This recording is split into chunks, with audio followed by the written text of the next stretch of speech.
Ito yung mga pangyayari na kahit ayaw natin ay wala tayong magagawa. Na kapag maramdaman mo sa iyong motor, maghahanap ka na talaga ng solusyon. Tara, samahan niyo ako sa private maintenance natin kay Severy. Magpapalit tayo ng langis at front bearing at saka spark plug. At isabay din natin yung rear disc plate ng ating motor. Simulan natin mag-drain ng ating lumang langis. At dito natin makikita o matatansya na kung malaking binawas ang ating motor. Dahil sa totoo lang, hindi ko matandaan kung kailan yung last na ating pag-change oil ng ating motor. Kaya kapag nararamdaman mo na medyo maganit yung cambio, matik na yan idol, magpalit ka na ng langis. Para ka makasigurado na iwas ka sa change oil, kaya tamang change oil na lang. At syempre may dulas pa naman. Dahil sa mga expert, kapag may madulas pa sa langis, okay pa yon. Habang inaantay natin na nagtudrain tayo ng langis, baklasin natin yung gulong natin sa unahan. Dahil ramdam ko na may kabig na parang lumalaban. Tanggalin na natin yung mga seal na yan yung pangharang sa mga buhangin o tubig na pumapasok sa ating bearing. At sinimulan ko na pukpukin yung ating bearing. At yun na nga ang hindi inaasahan. Dahil napabayaan natin na hindi tayo nakapagpalit ng maaga. So ito ang resulta. Nabasag na nga at mahirapan tayo.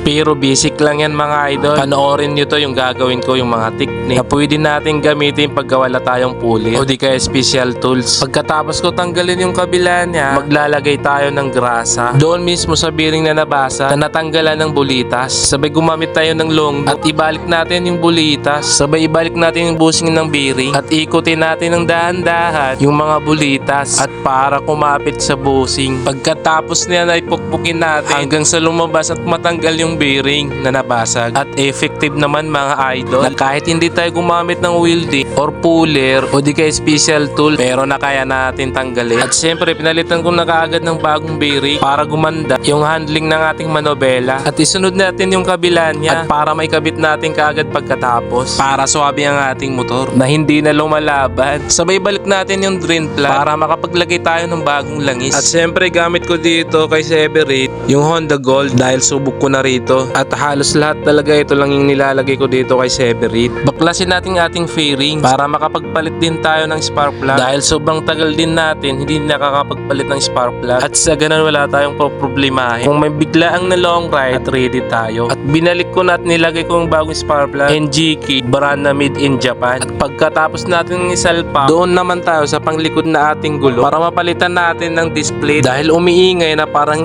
medyo kumakapit ito sa ating brake pad. Siguro nabingkong na to dahil sa katagalan at all stock pa to at ngayon ko pa to papalitan para all goods na ang lahat. Pagkatapos nating lahat at ibalik at syempre start natin agad dahil yun ang pinaka-important. Laging mag-iingat at maraming salamat sa panonood. Ride safe always mga idol.